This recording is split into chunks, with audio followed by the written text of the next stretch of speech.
Magandang gabi sa inyong lahat. Kakauwi nga lamang natin galing sa pagtitindi sa palar. Akala ko nga makakapagpahinga na ako, yung pala hindi pa dahil marami nga pala naghihintay sa ating gawain. Hindi nga muna ako sumama sa pamimili dahil ang kasama nga pala ng mister ko ay ang aking kapatid na pangalawa. Para naman may kahalininan ng mister ko nga sa pagdadrive ng tricycle. Pagpapabukas ko na nga sana tong gawain pero mas masarap kasi magpahinga kapag malinis at maayos ang bahay. Sinamantala ko na nga rin ang pagkakataon na ako lamang mag-isa dito sa bahay. Kaya makakapaglinis at makakagalaw tayo ng maayos. Dito nga pala sa bahay, tatlo nga lamang kami nakatira. Ako, mister ko at aking kapatid na pangalawa. Halos tuwing gabi na nga lang kami din nagkakasama-sama at nagkikita-kita dito sa bahay. Dahil nga may kanya-kanya kaming pinagkakabisihan at ang kapatid ko naman may trabaho din sa Pasay. Pagkatapos kong mapalitan ng bedsheet tsaka mga punda, nagwalis na nga rin muna ako ng sahig at umakyat na rin ako sa higaan ng aking kapatid. Pinagtitiklop ko nga lamang itong mga damit niya at ito nga palang kinalabasan kapag malinis na. Ganyan nga pala itsura ng loob ng bahay namin kapag buhay ang ilaw.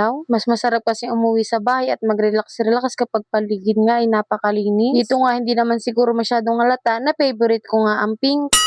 O siya sa mag-i-sponsor dyan ng kahit anong bagay na pink ay hindi ko po tatanggihan. At ito nga palang favorite part ko, ang madilim at LED light ko nga lamang ang open. Yung LED light ko nga pala, may iba pa siyang color. Mura nga lamang yan, nasa TikTok shop ko. Search no, Miss Pel.